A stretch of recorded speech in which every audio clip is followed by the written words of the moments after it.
All right, ladies and gentlemen, welcome back into another Mancast. This is episode 28. We're coming back at you with another episode about a little bit of football. The NFL is off to its first week.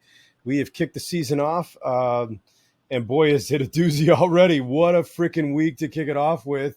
And tonight, currently, as we speak, right now, as Ed and I are talking on this podcast, the Jets and the Buffalo Bills are playing, and man, the fireworks we thought we were going to get to see with Aaron Rodgers, there was a little bit of a water poured on that, and now we're watching a different game. What say you, Ed? Well, what an incredible thing to have happened. Aaron Rodgers has never had any injury issues his entire career. He ends up in the Jets. The Jets, literally, for the first time since Joe Namath, have a legitimate quarterback. And their whole franchise was on the highest of highs. They were certainly considered not a Super Bowl favorite, but this was a team that could be very, very dangerous because they were already set. They have a top 3 defense off of last year's statistics heading into this year.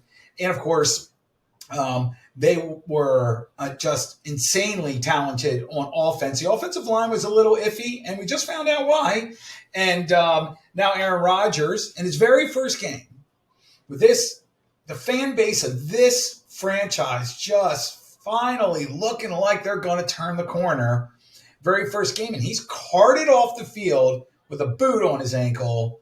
And if that's an ankle breaker and a high ankle sprain, since he's not Pat Mahomes, will probably not be playing. And if it's worse, if it's an Achilles tear or something like that, he's done for the year.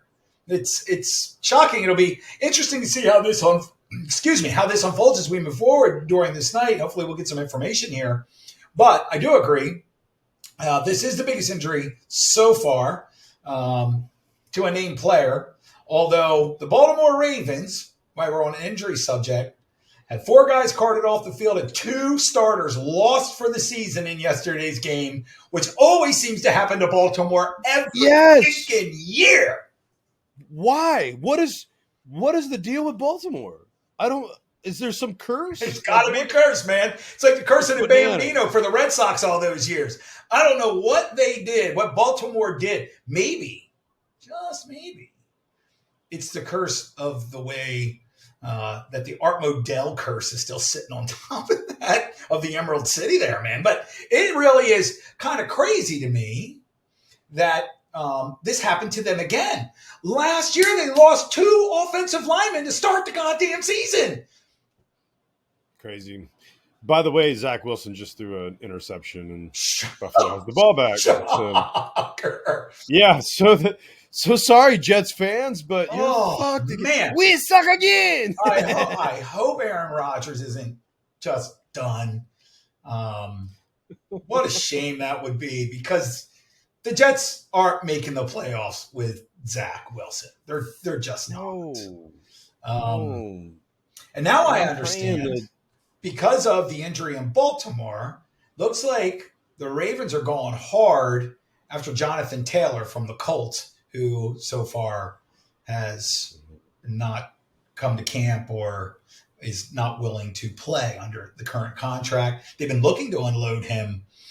And if Baltimore ends up with him, I would imagine that Lamar Jackson's going to be very, very, very happy. So far, Rodgers' X-rays are negative. So that's good news. But he's definitely downgraded to out of the game. Right. Obviously, they're not going to rush him back in, even if he was fine. It's the first game. Hey, look. Aaron Rodgers is a first ballot Hall of Famer, but he is no Pat Mahomes. And he's young. He's so young. Yeah, exactly. So, no, he's definitely a Hall of Famer, and we can say that because he's old now, and he's not going to – he doesn't have rubber bones like somebody in their 20s. No, you're not bouncing back. And ironically, Brett Favre left Green Bay, went to the Jets, had himself an all-pro season, as a matter of fact, helped the Jets to the playoffs. Then he ended up in Minnesota, almost went to the Super Bowl, but now this is a little while later, obviously. But in his final season, the third game of the season, he had his ankle rolled up, and that ended his career because he just couldn't come back. For the first time in his career, he could not come back from an injury. And that's what happens when you get older. Aaron Rodgers is how old now? 36, 37? 9? Really? 8? That old? So he's getting there. So, he's not just going to bounce back. And I don't know. And by the way, Pat Mahomes is the only quarterback I ever saw do what he did last year on a third-degree high ankle sprain. 39. Yeah, agreed. Never, no one's ever done it before. I mean, this guy is just literally on a whole different level than every single person ever played in the NFL. Psycho. He's more competitive than everybody. Jack Youngblood played the last game of the season, the playoffs, and the Super Bowl. Then when he was with the Rams against Pittsburgh Steelers in the 1980 Super Bowl on a broken leg. And refused to take painkillers because he thought that the pain gave him more of an edge.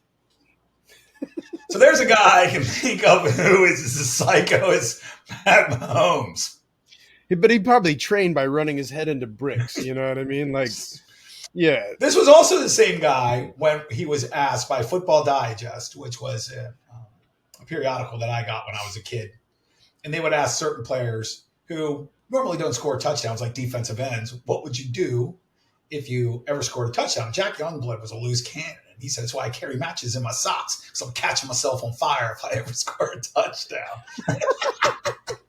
It's awesome. So, there's that. Yeah. So, since we've discussed what's happening right now, and that's gone to commercial, and I'm sure the Bills are just going to march down because the Bills are at the 30-yard line, so they're probably just going to march right because they're in Jets territory. They're going to march right in. We'll keep an eye on this game, but let's back up to the very beginning of the week. Let's back up to Thursday. Okay. What do you say? All that work? Eric, my takeaway from Thursday, I'll two things. Sure. My first takeaway is that the Detroit Lions are every bit as good as I said they were going to be. They really played very good football. They played well. It's the first game of the season. Both teams were a little sloppy in the first half. In the second half, I thought, and here's my second comment, Kansas City needs to sign Jones. Without him on that line plays differently. Just did. Good. Ben, problem solved. Because had Jones been there, Montgomery late in the third and early in the fourth quarter, when he was literally ran the ball 6 of the 9 plays on that drive to take the lead in the fourth quarter, he did all the work. I mean, he was literally just running up the middle of the field because they simply – Jones would have – the offensive line and so the center or the guard, it just depends on who it is, calls the line plays. Everything gets changed if Jones is in that game. They probably, I'm not going to say they wouldn't have scored that touchdown, but it seems less likely that a lot of things would have happened. And there certainly would have been more pressure on Jared Goff than there was. My other take is that Kelsey is far more valuable to the Chiefs offense than anybody probably was ever willing to give him credit for before. And sadly for Kansas City, their receiving core looked like dog shit. Drops everywhere. If Tony would have just caught those 3 drops that he had, just caught 2 of them, they would have won that game. And Sky Moore played like dog shit too. But I think it says more about that Detroit is actually a really good football team and that Kansas City still probably could have won that game. They didn't. But certainly now that they just signed Jones and Kelsey's playing this week, him and the Jags are going to be the game of the week, if you ask me. That's going to be a hell of a football game because the Chiefs got to get the win, and the Jags need to make a statement at their home stadium, so it's going to be very, very, very interesting. But from what I've seen, Kansas City is still going to win their division no matter what. They're still probably going to be the team or two to beat in the AFC. And I think the Philadelphia Eagles just found themselves a challenge other than the San Francisco 49ers. So, well, that's fair. As far as the Chiefs are concerned, yeah, I'm the big homer, the big fan. I am in no way concerned about the Chiefs, Yeah. especially now that they've signed Jones. I do agree that that was not that didn't help at all. It definitely hurt to not have Chris Jones in there. What I will say is that I actually feel like the defense performed pretty well without him. Uh, they only allowed 14 points, and I mean, if you recall, the seven of those points was because of a pick six that Kadarius Toney Tony should have caught the ball. single handedly gave them. Came right right? off his chest, and as long as we're talking about this real quick, the guy that should have gone in the first round that I said was the best defensive back, regardless of position, coming out of college football, Brian Branch, is the guy who made that pick six. But I mean, I could have made that pick six. But I agree. I was like, well, I couldn't. At least this. I would have at least caught the this ball, kid but an deserves offensive tackle would have been able to run me down. So. it. Okay, you're right. I'm in there too. So, yeah, they would have chased me down easy. So, yeah. What I'll also say though is that again, I think the defense performed fairly well. Goff is the real deal. The Detroit Lions offensive line is phenomenal, but I still saw promise in Karlaftis, our second year, edge rusher. So I saw some good things. Mahomes looks like fucking Patty. He's the guy. No, his numbers would have been, same as always if they had 6 drops. So, I mean, give 4 of those, and he's got another 100 yards receiving, probably another touchdown. I mean, so Pat played brilliantly like he always does. And he didn't seem. The whole team was unconcerned. I'm not worried about the Chiefs moving forward. I just think that it says a lot about the Detroit Lions and where they are as an organization, and that they're a good football team. So I'll get back to Patty in a minute, but the Chiefs receivers let them down. I'll say this: I think the tight ends stepped up well. I think they did a pretty good job. I was really frustrated about some of the cutesy play calling that happened. Yeah, the snap. The snap to the running back. That whole thing was a bust. And it's all because they won't run Pat Mahomes. They won't do a quarterback dive with him anymore, which I'm fine with. But just can you get a fucking tight end and just hand him the ball and let him be a running back? So or get a short yardage running back and hand him the goddamn ball. Even if you don't have one, hand it to a fucking tight end, teach him how to tuck and run. So there's that. But yeah, let's talk about the receiver core. I'll say this. Kadarius Toney did not have a single snap in preseason. He was out injured the whole time. So this was his first game. God, I hope that's an excuse. Now, I didn't see this from him last year. Last year he had sure hands and he was incredible for, the 6 months or 6 weeks that he was or 8 weeks or whatever he was on the team. So please God, I hope he fixes it. I will say that a lot of people looked really rusty on opening week. So my last thing is going to be the Chiefs receiver core. They will fix this. The Chiefs will fix this, especially with Travis Kelce back in the ranks. But the last thing I'll say, and then I'll pass it back to you, is what I was saying about Pat Mahomes. And I sent you this earlier today. So a big Bengals account on Twitter, X these days, he wrote, Pat Mahomes, second half, 9 of 24 completion to attempts, 79 passing yards, 0 touchdowns, 1 interception, and a quarterback rating of 29.7. And at the bottom he wrote, you will never, ever in existence see Joe Burrow do that. Really did. And the best part is my fucking favorite Chiefs account. It's called How About Those Chiefs? And he screenshotted that shit. And he has it. It says at the bottom, "This post has been deleted." Yes, I saw that. It's amazing. So yeah, because Joe Burrow, and let's talk about that game. He Well, didn't make it very long, did he? uh, What the fuck? yeah, Burrow played a total dog shit. But Garbage. and I'm not going to sit here and make any excuses for, and that was abysmal. But the Cleveland Browns defense is every bit as good as I said they were going to be. Myles Garrett, wow. They were insane all game long. Their new defensive coordinator, tells his name Schweitzer or something. Can't remember. I know it begins with an S. I know the name if I heard it, but I can't recall it offhand. But wow, he was on fire all day. His play calling was exceedingly exceptional, and that defense was after it. I'd also like to point out that while Deshaun Watson didn't have like some great numbers game, he managed that game exceedingly well. And like I said, Deshaun Watson didn't forget how to play football. Cleveland's legit. Right.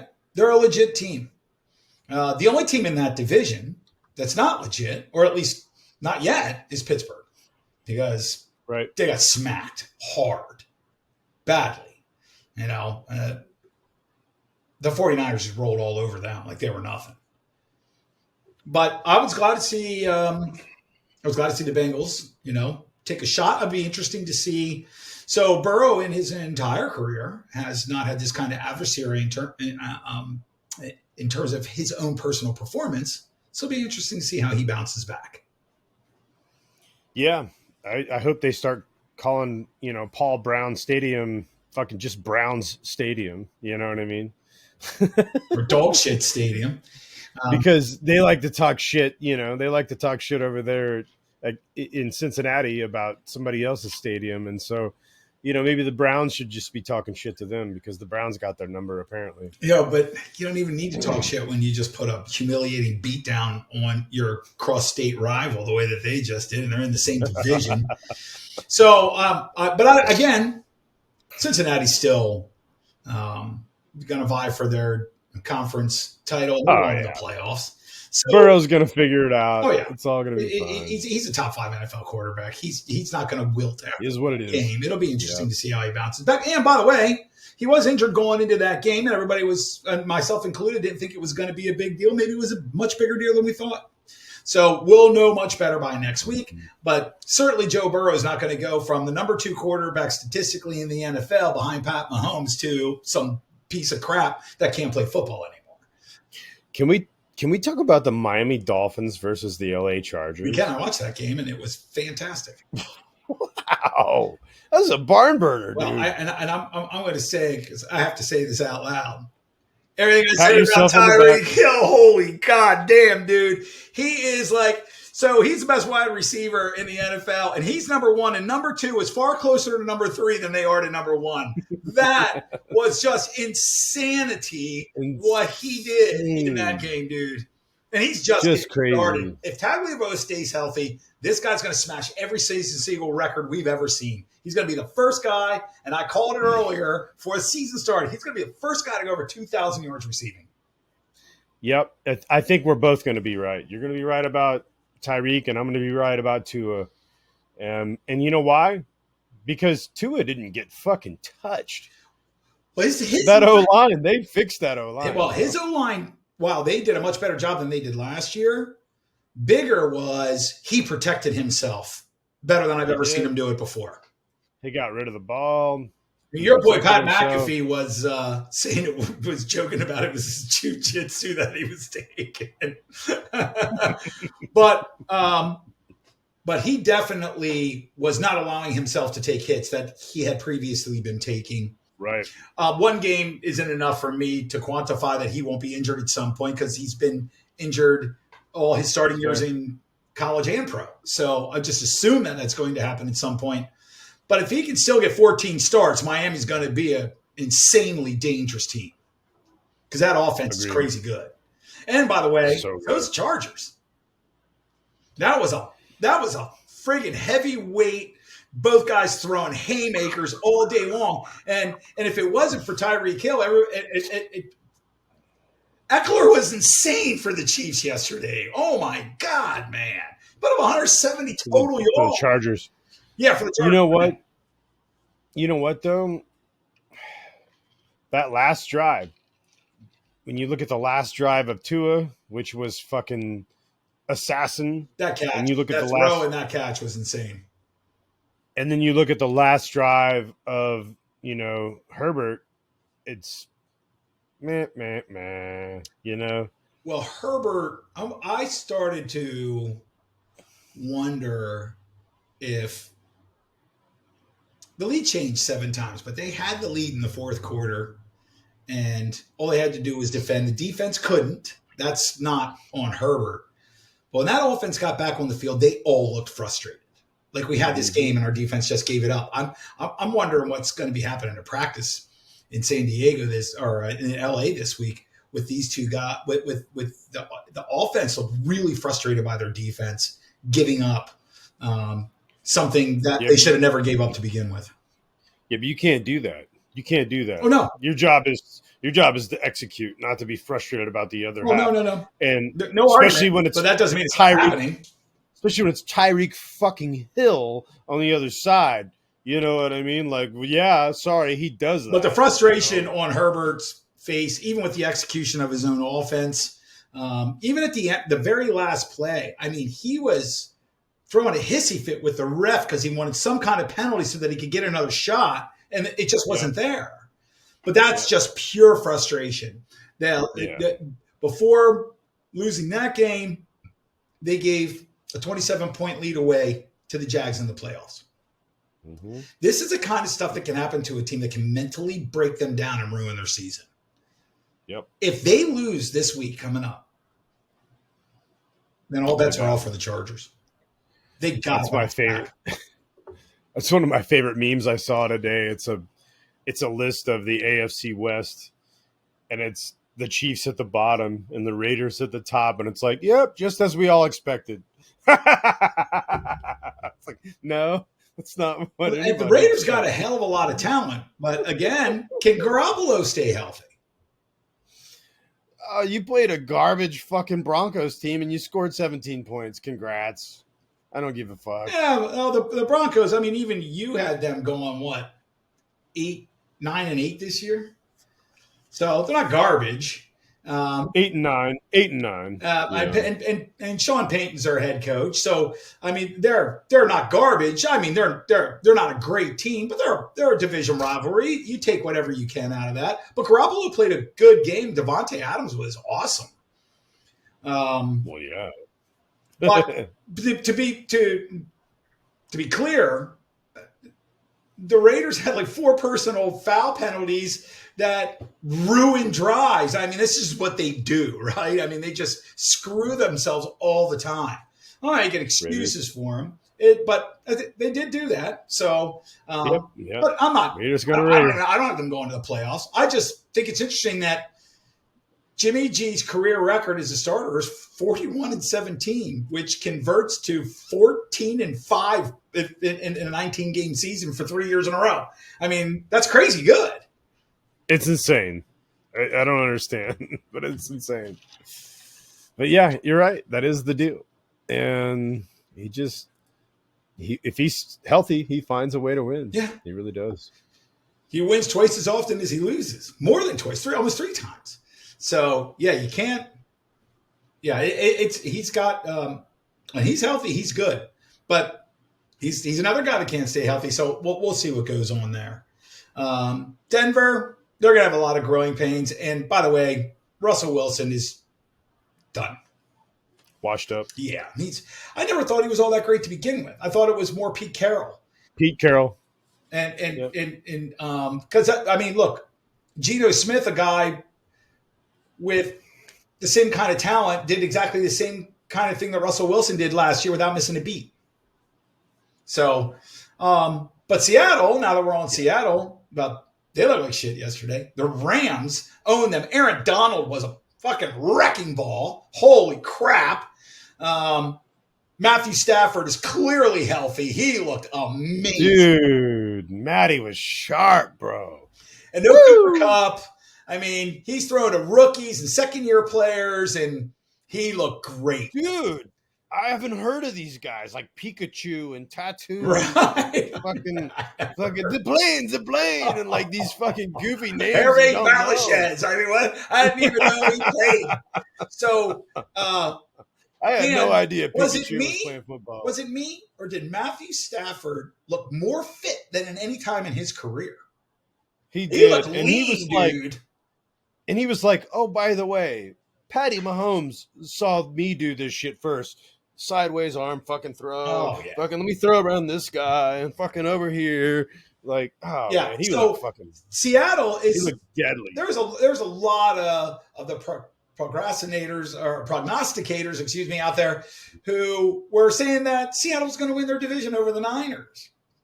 Go pound sand. Yep, neither one of us thought that, did we? I had them I had the number 3. I have them too, and maybe sneaking into the playoffs, but certainly not. I don't see how the Rams are.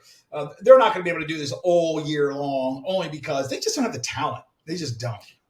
Rams are going to the playoffs. Nope. Watch. All right. They just They're don't gonna have be a the wild talent, card, bro. They're going to be a wild card, homie. We'll see. Yeah. So, how about the Cowboys? Absolutely dog walking the Giants. But they did and they didn't. The Giants. I was looking forward to how you were going to be like, I don't know if the Cowboys are really doing very good, 40-0. Well, over 20 of their points were scored by their defense. It's a good defense. Yeah, but I'm saying not now. Defense and special teams. One touchdown was on a pick six. One touchdown was a blocked field goal that was returned for a touchdown. Right. Another fumble turned into a field goal. Another fumble turned into a field goal without them even gaining a first down. If you look at the raw numbers, they didn't even gain 300 yards on the ground. It was like 245 yards for Dallas for the whole game. And they put up 40 points? That's because their defense and their special teams did most of the heavy lifting. Dak didn't do anything great. He barely completed 50% of his passes. That is an incredible defense, bro. No. First off, Micah Parsons is maybe the best defensive player, period, in the sentence in the entire NFL. That defense just doesn't stop. But they just keep coming. Danny Dimes looked like what he was before he looked good last year. I mean, that whole team looked like dog shit. And by the way, while I like Brian Daboll a lot, the Giants don't have remotely the kind of talent that Dallas has on their team. Now, you should never get beat 40-0. That's pretty bad. That's bad. And it's a division rival, which stings even more. You've had all offseason to prepare. But Dallas is not going to do that to, say, the 49ers or the Eagles or even the Commanders. So, and I don't think they're going to do that to anybody for the rest of the season, actually. Speaking of the Commanders, I sure thought they were looking like they were going to lose to the Cards. They managed to pull it out. Their defense was great because they only gave up 6 points. Again. I know. Yeah, pick sixes and a fumble return for a goddamn touchdown. But name who on the Cardinals is a formidable, offensive weapon. I just but what I'm saying is the defense did exactly what it should do. They held them under 200 yards. They held the Cardinals. They only had 11 first downs. They didn't do shit. The Cardinals' offense didn't do a thing all day. And all I'm saying is like the Cardinals have nobody on the roster. What I'm saying is that the Redskins or the new Commanders, they did everything they possibly could to try to lose that game offensively, and they still won anyhow. Yeah. True. That was bizarre. Looked pedestrian. Really pretty bad, actually. Yeah. They had some good moments, but nothing great. We'll see if they, get anything going. They won. I'm sure they'll take it.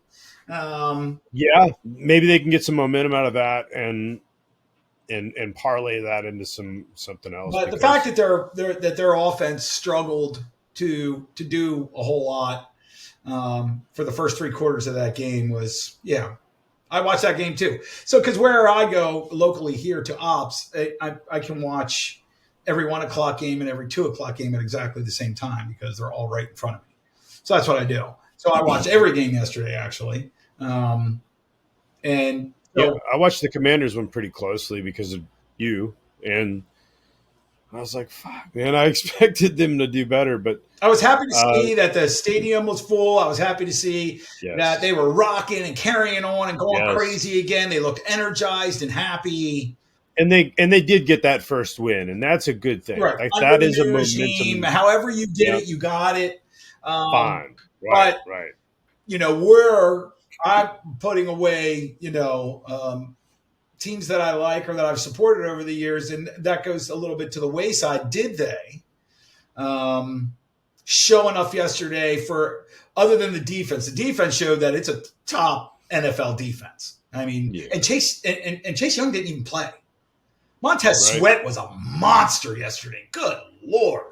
And you know me, I've always been high on that guy. I wanted the Chiefs to draft him. I've always loved that cat. So I mean, and Payne was. I mean, they were dominant. That was a dominant defense yesterday. But your offense has to do much, much better. You played the lowliest team, or one of the 2 or 3 lowliest teams in the NFL, and your offense had trouble generating points, and that's problematic. I don't know that Sam Howell's a guy, but it's only the second start of his career. He's basically really a rookie starting. So we'll see how that moves forward. But the Redskins' overall schedule is absolutely brutal. They have one of the hardest schedules in the NFL. They have to play Dallas, Giants, and Eagles twice, and then they play the AFC West. Christ. So they have to play Kansas City. They have to play Oakland, the Chargers, and Denver. So on top of other teams. Because it's not an easy go. I don't expect they're making the playoffs or anything, but interesting to see how they do. As long as they don't get humiliated. I mean, that's when you're trying to move forward and get your franchise figured out. Being competitive and being in the middle of the road can be just as satisfying to make the playoffs. You don't want to be a 4-13 team and get blown out by more than 20 points 4, 5, 6 times during the year. That's just pure humiliation. Total. So it just depends on how competitive they are. We'll see. There's a lot of football. I mean, hell, we still got 16 weeks to go here. 17, yeah. 16 games per team. Yes, 17 because of the bye. So, Saints, Derek Carr. Oh, great. They got a win. That looked pretty good. What do you think about the Panthers? What do you think about little Bryce? Bryce Young did exactly what I expected him to do. He looked like C.J. Stroud to me. C.J. Stroud completed 69% of his passes for almost 300 yards. No turnovers. Yeah, that's true. I thought he played pretty goddamn good. Bryce puked the ball up 3 times. He did. And he only completed 45% of his passes. Yeah, it wasn't good. It was brutal. It was hard to watch. And mostly it was because he couldn't see over his offensive lineman. He needed like a stepladder back there or something. I knew that was coming. I will give him this, though. That one touchdown pass that he did throw was nice. But it did look. It was a dime. But what do you think? He cannot look off at all. He was telegraphing everything he was doing every time he threw the ball. No defensive back was fooled by anything at all day long. And it was, this is what I say about these guys that come out of like Alabama. Alabama at the college football level, with the exception of a Georgia or a Clemson, Alabama's team is so much better than the other teams are playing that their quarterbacks just do this crazy stuff, but they're not even checking down or doing anything. They're just going to the guy they're going to Like he was thrown to Henry Ruggs in college, well, Tua was. But that's the kind of talent that he has to throw to when you're the Alabama quarterback. Let somebody run down the field as fast as they can. You throw the ball as far as you can, and they catch it because nobody else is there. And so there's a lot of that going on. I'm not saying that Bryce Young is done. I just never expected anything from him to begin with. I think he's undersized, and he just Alabama, other than Tua, Alabama has never put a quarterback in the NFL that was worth a shit since Joe Namath went to Alabama. So, what did you think about Anthony Richardson with the Colts? It's got a long way to go. Agreed. He can't check down either.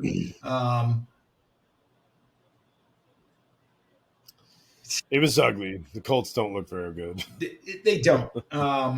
But Richardson, if he wasn't 6'4" and 250 pounds, it would have been a whole lot worse for him yesterday. You're right. And he was able to use that. Yeah, his size and his strength and his athleticism to his advantage for sure. But again, he doesn't understand or hasn't learned the skills yet to learn how to check down, how to make audibles, how to change things up. There were obvious plays where they were blitzing, they were showing blitz, and he didn't know what to do. He just didn't. So this isn't college anymore, boys, and that's the problem, that these super great athletic quarterbacks in college or quarterbacks who just play on teams that are so vastly superior to their competition, they look at world beaters in college. I think Richardson has all the talent in the world. He could be like one of those guys that could sky's the limit, but can he learn the game? We'll find out, because he certainly has the speed, the strength, the arm strength, the vision, and the size. Damn, he'll run over anybody. He's bigger than most tight ends. He's massive. He's a big man. And he's not even done growing yet. He's 20. So he may end up 6'5", 265. Who the hell knows? He's not done growing yet. Men don't usually stop growing until they're 25 or 26 years old. So he's got a way to go. So we'll see. But I think he has a lot of talent. But I didn't see anything from him yesterday. But I think that this is also something for the Colts, too. You can break a man's spirit, especially a young man, because they get so frustrated. They're convinced they can't figure the game out. So you have to be careful to make sure psychologically that bad games, devastating losses, constantly being sacked or under pressure, running for his life, all that stuff doesn't get into his psyche and break him down. True story. So next question. Let's stick with the quarterback topic. Is Jordan Love for real, or is that just a product of the Bears? Product of the Bears. Fair enough. I don't think that Jordan Love did anything in that game that was remarkable. I just think that the press and the Packers fan base are going to use this as some leaping off point that Jordan Love is the greatest thing since sliced bread. We've seen Jordan Love have multiple opportunities over the last few years, and he's been terrible. And he wasn't particularly great yesterday either, for that matter. He wasn't he didn't check down, go off his back shoulder and throw a ball into a tight spot at any time yesterday. And all the pundits are acting like, well, I told you, blah, blah, blah. No, you didn't tell us anything, man. You're so full of crap. Jordan Love, you want to know what I take from that game? That Fields played way worse than I thought he would. Shocked me more than Jordan Love had an average NFL quarterback game. The Bears are garbage. And they're giving him, 3 touchdowns. To 3 guys who were literally wide open against a defense, it sucks balls. This is a bad football team. Chicago is much worse than I thought they were going to be. And that doesn't mean that they can't fix some things. But their offensive line is atrocious, and Fields ran for his life that whole game. Yeah, the Bears are absolutely terrible. They're garbage. The Cards and the Bears right now, to me, look like the 2 worst teams in the NFL. Let's stick with the quarterbacks, though. Yep. How about Baker Mayfield down in Tampa? Well, Baker's always capable of doing cool stuff like that. He's just no consistency out of him. I don't True suspect story. even this week coming up he's going to repeat any of that. But I like Baker Mayfield. I think he's fun. I think he's fun to watch. He reminds me of, the Brett Favre kind of gunslinger kind of guy. The problem for Baker is he doesn't have the arm for it. So he can run around and try to do that stuff, but he doesn't have an arm like Pat Mahomes or Brett Favre. That's his problem. Yeah. So he doesn't manage the game very well. I think that game says more about Minnesota than it does about Tampa Bay. I still don't expect Tampa Bay to win but 4 or 5 games, even with that pickup in a game I thought that they would have lost.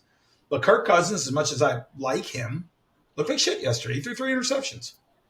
And it was bizarre because, like, early on, he threw this absolute fucking dime of a touchdown, a bomb. He laid it right in there, and I'm like, oh, shit. Right, he's got Justin Jefferson, and he picked up Addison in the first round of the draft, who scored a touchdown yesterday. So those really bad throws, while they're not something he would normally do, that's why they lost.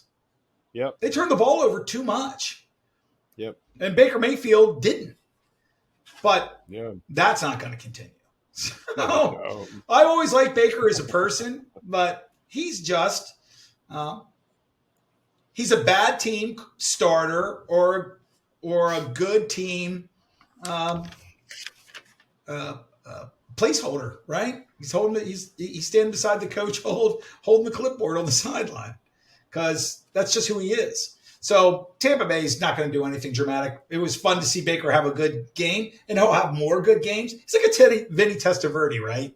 He'll hang around the NFL forever, and he'll put up a lot of numbers, but he'll never do anything. 2 more quarterbacks to ask about. Sure. One of them is the Patriot for the Patriots, Mac Jones. I don't know, man. I don't think so. No. I don't think so. Actually, I got 3 to ask you about. So I don't think Mac Jones is going to work out. They just paid Daniel Jones, Danny Dimes, as they like to call him. Now he's Danny Warbucks. Yep. They just paid him a lot of money. I did. I don't think he's good. I don't think he's the guy either. Do you? Oh, well, we talked about this in our preseason, and I never thought that I thought they were crazy to give him that money to begin with. Yeah. There was nothing look, I think it was just highly underestimated how good they were last year was because of Brian Daboll and how he coached up that team in a way that made them far, far better than the talent that they had. And I don't think that they addressed a lot of the problems that they had in the offseason.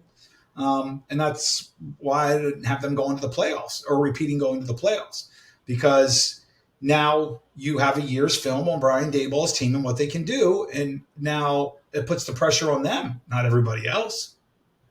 Right. Yeah, for sure. All right. Obviously, the Eagles are who they are. I don't think there's any questions there. My last question for you is with quarterbacks is I was very high on Brock Purdy. Yes, you are. Obviously that fucking team is just an absolute wagon anyway. Oh yeah. And like you said, you could drive that thing to the playoffs yourself. I still think, though, that Purdy looks good, man. I think he did a good job. I think he showed up. Then I didn't see anything from him that I thought was particularly great, other than he makes really smart decisions. He does not have a strong arm. He cannot put the ball wherever he wants. He's not particularly fast. He's just smart, and that's great. That's true. But eventually he's going to be in a game, like yesterday. Tua dropped that ball in the breadbasket in massively tight coverage against the sideline in the end zone and pulled out a touchdown. I've never seen Brock Purdy even come close to doing anything like that. True. All right. Good point. But that doesn't mean he can't be coached up into it, or his confidence as he grows won't allow him to make those, to take those shots. But Mike Shanahan has such insane talent around him that he knows he has a really smart guy on the field. So he doesn't need him to do that kind of stuff, at least not yet. But when he needed him to do it in last year's playoffs, he couldn't, and they lost. Right. So we'll see. Let's talk about the Chiefs real quick, and then let's talk about the Jags.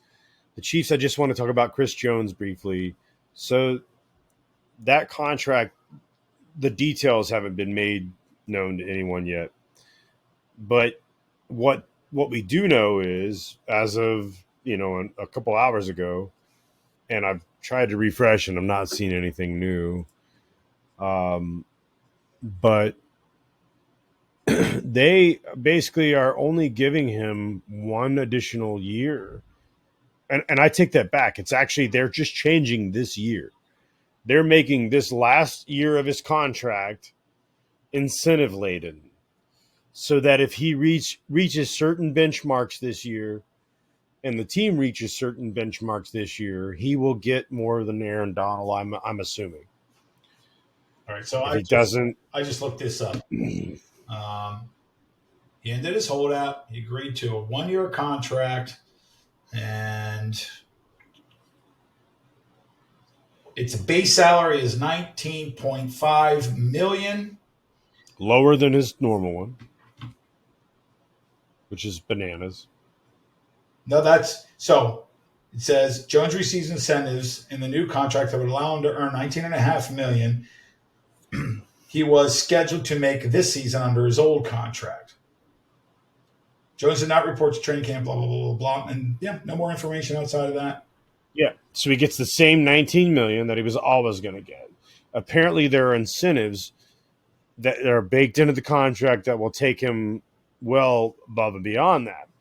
That's not, we've not been made privy to that. But my point is, he didn't get an extension. They altered this year.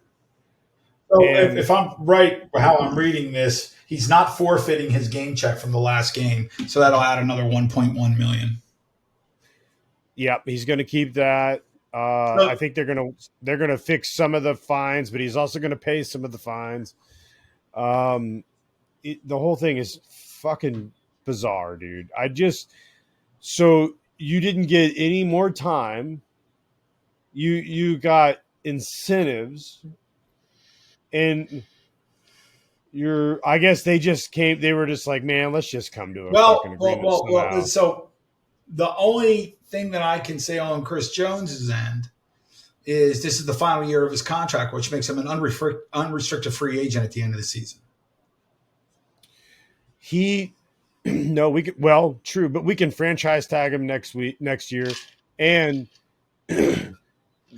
if he were to hold out. Like he was saying, he said he was going to hold out to week 8. It would have actually lowered his franchise tag money. He would have lost money next year. Chris Jones was in a bind at this point where he was going to actually fuck himself even harder than he was going to fuck the Chiefs. And I think he finally just came to the table and was like, God damn it. All right. I don't want to watch you guys lose and I'm losing. Let's figure something out. If we can take this the whole way, pay me a fuckload of money that we don't have to put on the cap. It seems to me it'd just been better off going, you know what, I'll just stay under my contract, you eat the fines, and we'll call it even. Or just take the fucking deal they offered him, months ago, which was plenty, which made him number 2 in the league, Right. Granted, it was and what's even 28. This is right 32. after Bosa signed the largest non-quarterback contract in the history of the league. You know what? But I'm tired of that. Fine, you can compare Donald and Jones because they play the same position, but Bosa doesn't play the same position. And still the highest player other than a quarterback. Yeah, but I'm sorry, Chris Jones. We've tried you at defensive. We tried you at edge rusher, and guess what? It didn't work. You're a much better defensive tackle. Yeah, that's a higher pay position, edge. Good for you. And yeah, Aaron Donald broke that, but Aaron Donald broke that. So, he's not the only one. Dominican Sue was the highest paid defensive player when he played. He was a defensive tackle. So was Warren Sapp. True. Yeah, no, I'm not saying you can't do it. I'm just saying that for Jones to use Bosa, for me, it's just like, no, it's not the same position. So, Well, you're right. yeah. It's not the same Anyway, position. And as far as the but Jags go, um, they were yeah, they were not very tight in the first half of the game. They were sloppy. They didn't play very well, but they looked great in the second half. And Lawrence did what he needed to do, and they won the game by 10 points. And he threw for over mhm, 300 yards. And so yeah, the Jags are going to be just fine. My biggest takeaway from the Jags wasn't Lawrence being great as he normally is, but other than Tyreek and Justin Jefferson, did any wide receiver have a better day than Calvin Ridley? He was unbelievable. true story. Over 100 yards, couple of touchdowns, and this is his first game back after a year suspension. Yeah, he was incredible. And that team just got a Yeah, whole lot nastier and more dangerous. And there's some other takeaways that I have from what happened here. I think that the Steelers, Kenny Pickett played terrible, did not look good. That offense is anemic. They don't have a lot of players. I don't know what's going on with Najee Harris, but Jesus Christ, he looked just god awful. Now, to be fair, 49ers have the best defense in the NFL, arguably. So there's that. But Pittsburgh looked particularly bad, and I didn't expect them to go to the playoffs, and I predicted they were going to have their first losing season. It looks like they're well on their way to that right now. I think Pittsburgh will get better as the year goes on, but they were completely unprepared yesterday. yep. And I thought that was kind of shocking. Um, I don't think that any team kind of did anything. I saw a lot more disappointment than I thought wow about any particular players, with the exception of Tyreek Hill and Tua. That was just ridiculous to watch yesterday. Yeah, I mean, 215 yards receiving in 11 catches. I think it was 226. It was It was insane, just dude. Yeah, nuts. absolutely insane. It's crazy stuff, especially in the very first game of the year. Tua threw for 465. I mean, that's just nuts. San Diego's defensive coordinator better figure something out. Because if Tua, nothing against the kid, I like him. I put him in the top half quarterbacks in the league. And he's not, to me, a top 10 guy yet. He hasn't proved it. But he's good. I mean, obviously. But that defense has to play Pat Mahomes twice. And then, True. and if Garoppolo is healthy, and play him twice too. I mean, you can't don't get me wrong, Miami's loaded. I mean, Waddle, I think, had 100 yards plus catch yesterday too. So, and Mossert played amazing, man. I mean, he was, because Miami was another guy who was looking at Jonathan Taylor from the Colts, and I'm thinking, you got Mossert, man. He played fucking bang yesterday, man. Why do you even need to bother with it? Especially since the add-on of the expense. When are you getting that much out of it? I think, however, if the Ravens end up with them, that'll be different. Yeah, no That doubt. could change things in the North for sure. For the AFC. What do you? Let me ask you this: what do you predict for Sunday at 1:00 Eastern Standard Time? The Kansas City Chiefs are going down to Jacksonville and going to see what we can do against the Jaguars. What's your prediction? The Chiefs are 3-point favorites. Which are 6-point favorites because home team automatically gets 3. Fair. The money line has the Chiefs at 80% to 20%. So we can just go through. We can quick go through all the games for next week. So I got them on my phone. We'll just go through them in the order they're on my phone. So this Thursday, Vikings Eagles. What do you got? Eagles. Got a score? Yeah. I'll go Eagles 27, Vikings 14. Yeah, I think it's going to be. Pretty decided. Yeah, I think the Eagles are going to win that one too. I think it's going to be like a 31-21-24 kind of game. I think the Eagles will put up more points this week. They were anemic on offense, and I don't think Hurts is going to let that happen 2 weeks in a row. Next game is Probably right. Ravens Bengals. Ooh. Bengals better figure something out quick. Fuck. That's a tough one. That is tough. So It's in Cincy. Oh man. So I'm just gonna go with momentum right now and say the Ravens pull it out, and I'm gonna say it is 28-24. All right. I'm going to go with the Ravens as well. That's a lot to make up for, and just devastating. You look just so Sorry, bad. I have sawdust in my eyes. Ravens defense is every bit as good as Cleveland's defense is, or close to it anyway. So yeah, I'll take the Ravens in that, 28-21 kind of affair. Right, dogfight. Yeah. Seahawks Lions. Who's that? Seahawks Lions. Yep. Oh yeah, I'm definitely going Lions. Me too. But I don't think it'll be a blowout. I think it'll be, maybe like 23-20 Lions. So. Yep, I got the Lions. And this is at Detroit. Seahawks look so bad. If the Lions get in sync, this could get ugly. Well, that's true. I'm gonna go 31-24. Colts Texans. Yeah, Colts get a win. I'm gonna say the Colts win. Both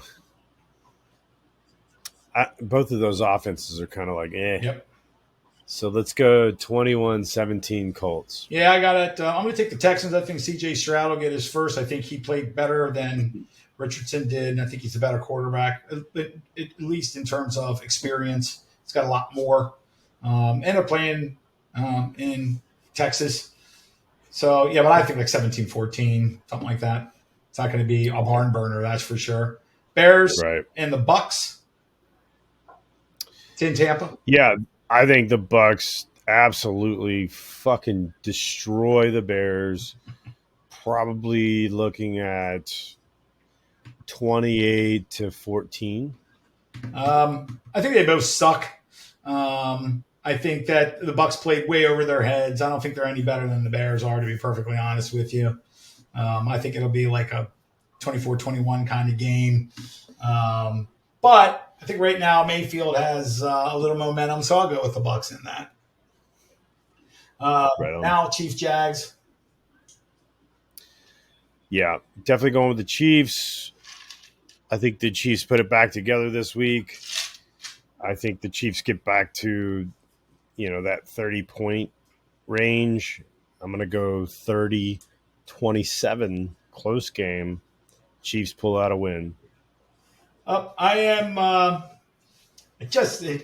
gonna take the Jags because I think that they're good enough. They're at home. I think it means more to them. I don't think the Chiefs will ever get anywhere near panic mode, even if they start the season with 2 losses. This is such a give me, throw it up in the air kind of game.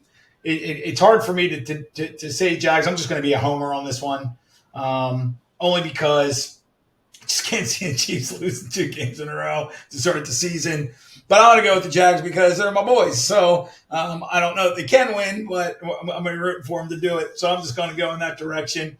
I think it'll be a great game, like close. 31-27 kind of thing. Next is Packers-Falcons. Yeah, I think the Packers actually will go ahead and win that one again, but I don't think it'll be very high scoring again. I think it's going to be kind of like a 24-20 situation. I think the Falcons looked really good, and even though they were playing the Panthers, Yeah, that rookie running back. Whew.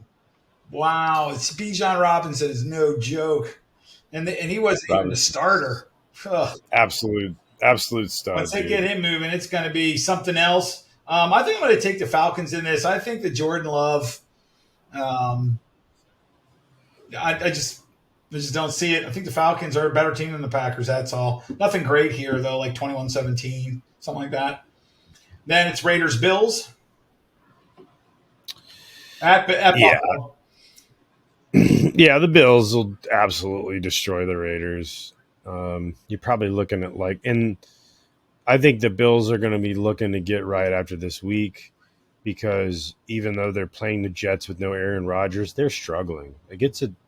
Unless they just all of a sudden pull ahead in this game and do something different, like I'm sorry, it's just they're not that impressive. So, um, yeah, I don't know. That's a tough one, man. I don't think. What do you think? I don't Go think ahead. the Raiders are in the Bills league. The Bills will win that game. I don't have any doubt about that. How well? I definitely think the Bills will win, but do you think it'll be by a long shot? That's what No, I'm asking. 10 points, 31-21, something like that. That's probably fair. So, Then Chargers going to Tennessee to play the Titans.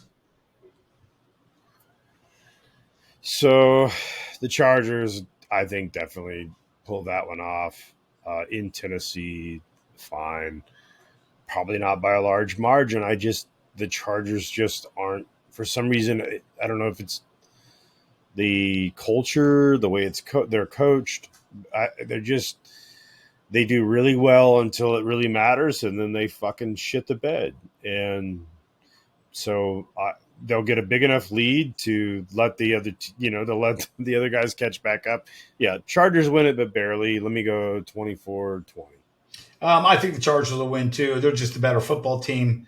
Um, I think that they're going to want to make a statement. Because That's they fair. could have won that Miami game, but at least Miami was or a playoff bound team. Titans aren't to me. So I think the Chargers will win, but like 31-24, something like that. That's a fair point. Now, Niners Rams. That'll be an interesting game. Agreed. I'm actually really looking forward to that one.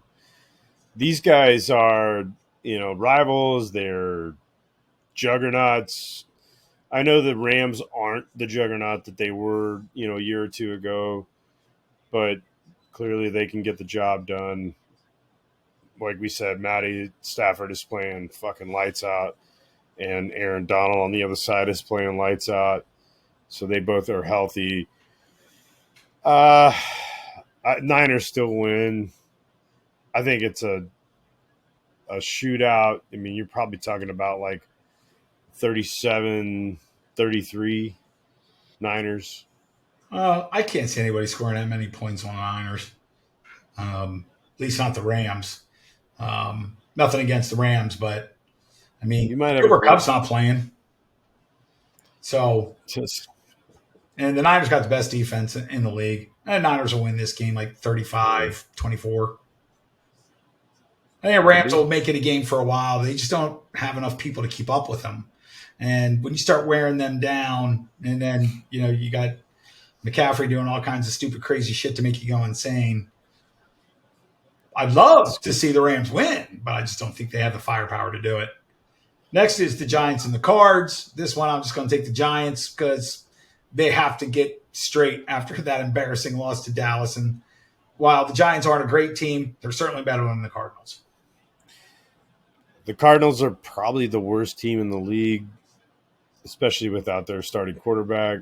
And yeah, I think the Giants will have a get back, Now, this, but the Giants are still not great. But it'll probably be like 24-14, something like that. 24-10, yeah, Giants. yeah, I think Giants. I think they'll get themselves what will appear to be healthy, but I think they'll win by double digits too. I just don't think the Cardinals have any of that. And frankly, if the Redskins offense wouldn't have been so porous and had all the turnovers that they did that game yesterday, even if they wouldn't have scored any more points, it would have been 21-6. Right. So they just have nothing on offense. And so then this should be very interesting if Aaron Rodgers can play is Jets Cowboys. So that's so up in the air now because of the Aaron Rodgers thing. Right. Yeah, what a deal. God, I hope he's okay. I hope he can play. He didn't break it. I just want to see that game. I want to see a good game. So if Rodgers plays, it'll be a good game. If Rodgers doesn't play, Jets. It'll be one-sided. It's not Dallas. Amen. So I'll go with the Cowboys. If Aaron doesn't play, I'll go with the Cowboys. If Aaron can play, then that's a toss-up. I'll take the Jets if Aaron Rodgers plays because I'm the same way. Obviously Aaron doesn't play. It's the Cowboys. If Aaron does play, it's almost like a coin flip, and I'm going to go for the Jets just because I'm rooting for them over the Cowboys. Right. Because fuck the Cowboys. But then we got Washington at Denver. So I actually think this will be a bigger statement game for Washington because it's their first away game with their new OC, new ownership, all of that. But I actually just think they're a better team than the Denver Broncos. And I think that Bieniemy, this is going to be the one advantage you're going to find with Bieniemy is that he knows the AFC West inside and out. Right. And that's going to help him a lot to prepare for those guys, for one. But also, and also to prepare to go out to Denver. But also, for me, this is where, like, you're going to get some I'm afraid I don't want fans of Washington to don't get ahead of yourself because this team, like you and I both predicted, it's probably a 500 team, which is a good thing. Like if you can go 500 under a new OC, new ownership, all that stuff, fucking awesome. But nobody should get ahead of their skis and expect them to do, something crazy. You're just going to let yourself down. What I expect out of Washington is probably in the next few years, they'll finally emerge and actually do something. And it'll probably be after they move past Eric Bieniemy, just saying. Well, I think the problem when you don't have a real franchise quarterback for long periods of time is you forget how to put your foot on people's throats and put games away. And that's the problem that the Washington football team has had for years, decades. They cannot, even when they have the game well in hand, they don't know how to put teams away. And they showed that against the Cardinals.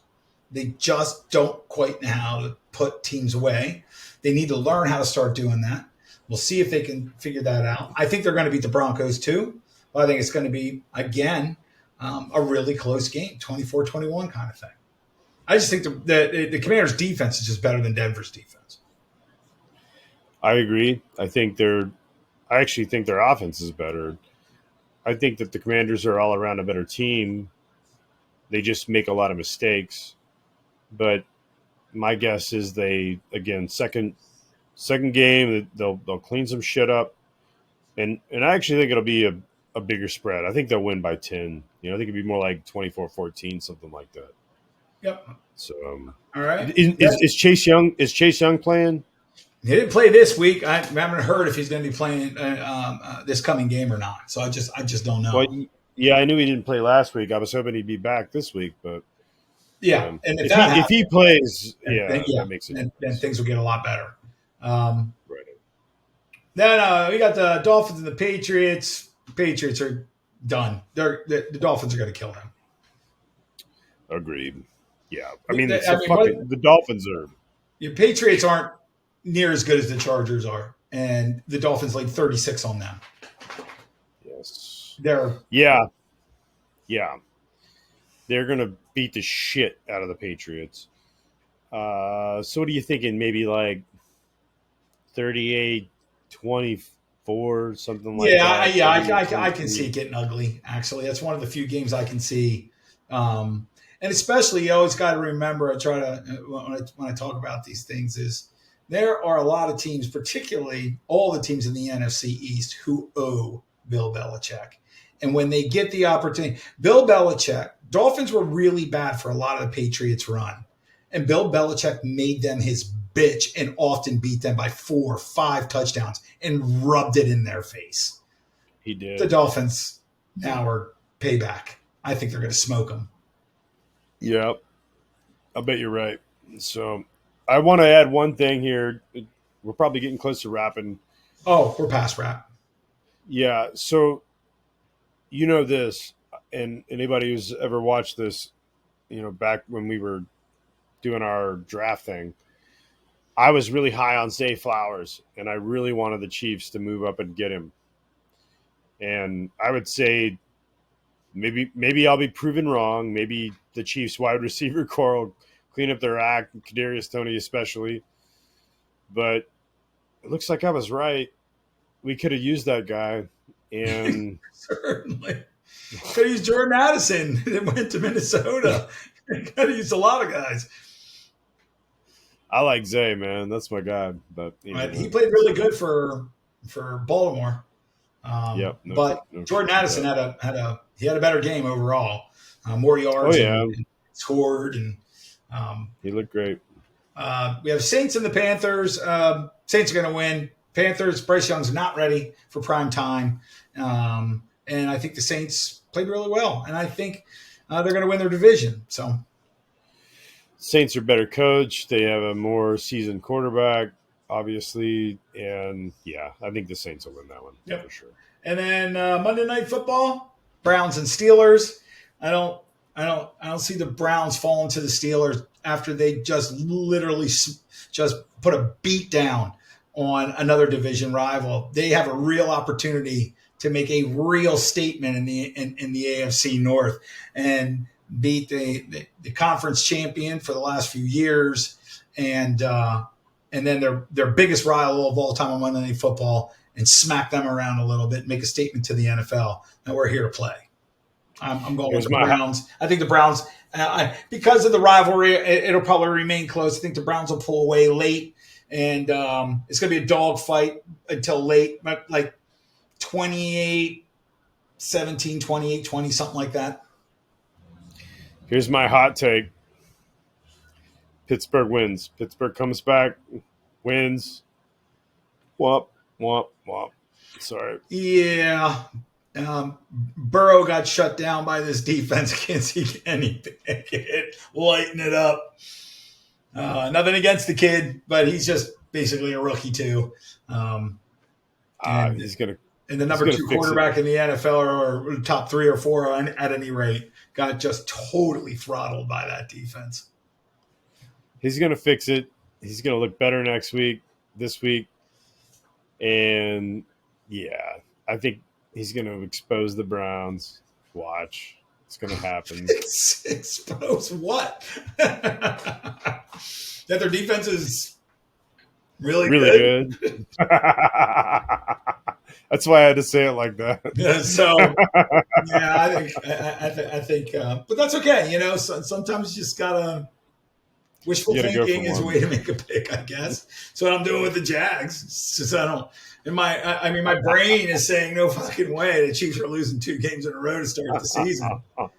And a loss, really, as long as they're not beaten badly, as long as they play really well and it goes down to the wire, a loss really doesn't hurt the Jags that much because they're in a soft division that they're going to win pretty easily. And especially with Chris Jones and Travis Kelce.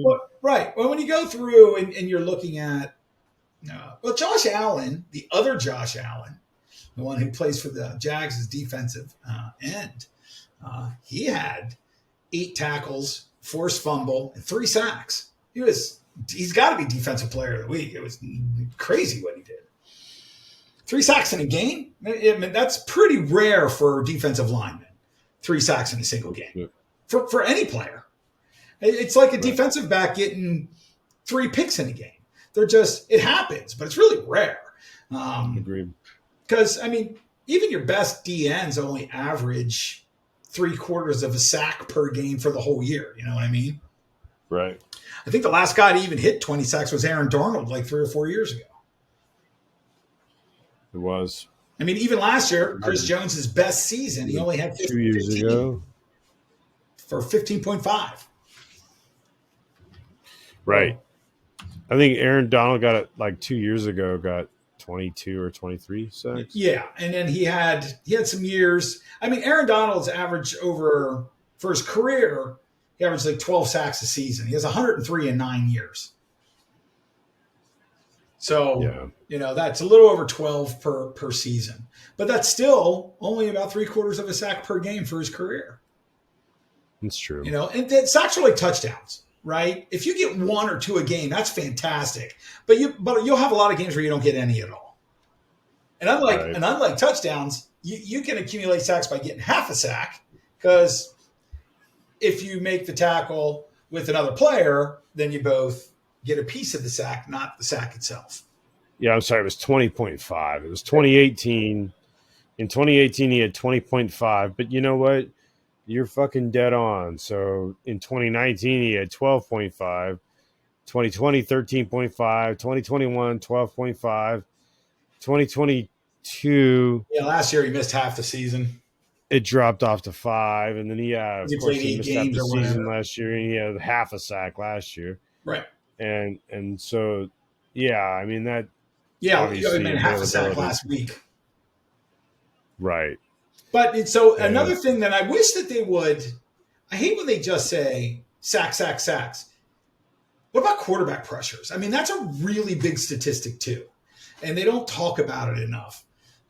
If your guy only gets, let's say Chris Jones plays next week and he gets no sacks, but he has 7 quarterback pressures and he knocks a quarterback on his ass 5 times, that's information I want to know too. Because that builds up. Quarterback pressures disrupt things, create interceptions or incomplete passes. The defensive linemen should be credited with that kind of stuff as well.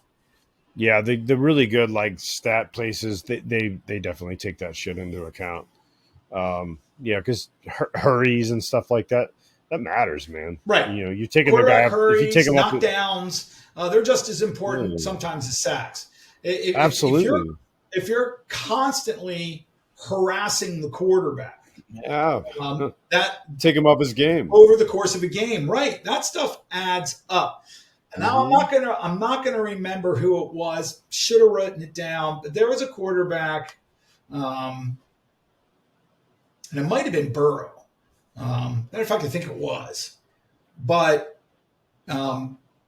he was hurried on 90% of his passes. He was knocked down on like 75% of his passes. He was sacked like 5 times. I mean, he was just under constant harassment the whole game.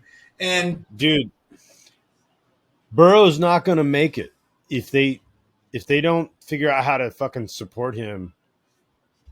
They got to fix something. He takes so many hits. We said that in the offseason that they're in our draft podcast that they need to protect him.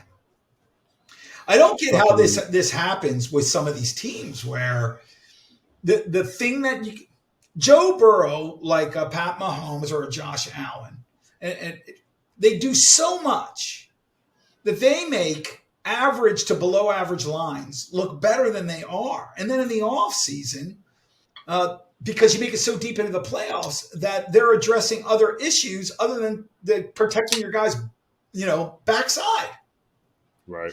And I think everybody is like Joe Burrow, got injured horrifically in his rookie season because his offensive line was so goddamn bad. And he's only in his 4th year now, so it's not like that was a long time ago, and they've done nothing to address any of it. So that's a problem. And my big thing in the draft was the Jets needed to get an offensive tackle, and they didn't do it. And in the very first game, Aaron Rodgers carted off the damn field. Crazy. By the way, Josh Allen just threw a big old pick, and Really? the Jets have the ball back. It's, I think, 13-6, and it's maybe the Jets could pull it off. That'd be fucking hilarious. Well, but anyway, we are getting we're about to an hour 20 here hour into 20 our broadcast. So all right. Well, thanks everybody for tuning in. This episode is brought to you by Noteworthy Guitars. Later, bitches. So we got to wrap this up real quick. We will next Monday, with the exception of the Monday night game, which will be going on while we're talking, we will calculate who was right and who was wrong on their picks for next week's games, which is something we can do every week, which will make things a whole lot more fun. Yeah, and as we go, we're going to revisit our season long picks. We'll have to start as we go. Start talking about adjusting where we picked. Oh shit, this ain't going to work out. You know what I mean? Right. So that'll be fun. And we promised to condense these and keep these to an hour. We moved. We're too slow tonight, man. We got to move through these teams faster and what happened and what's going on. So we will do better, and we continue to tune into us because, right, we can promise you one thing to our audience is that if you like and subscribe, handsomeness. But if you like and subscribe, what you will learn is no one knows more about the football on our podcast than the two of us. Yeah, when he says the football, he means literally like the ball itself. We don't know much about. We don't really know about the game, but we can tell you all about the leather and everything that goes into the original football. Our ancestors were the first ones to cut the head off a pig and start chucking it around the yard. That's right. This is Sir Edward Footballisker. So, all right. So thanks everybody for tuning in. Like and subscribe. We really appreciate everybody. We always do. We'll track our picks through the season. I think that would be interesting. We'll see who does what. And we will have that next week. We won't go through each one. We'll just give you the totals as to how many I got right and didn't. And same for Chad. And we'll get through things a little quicker. So until then, see you all next week. Peace out. Jags. Later.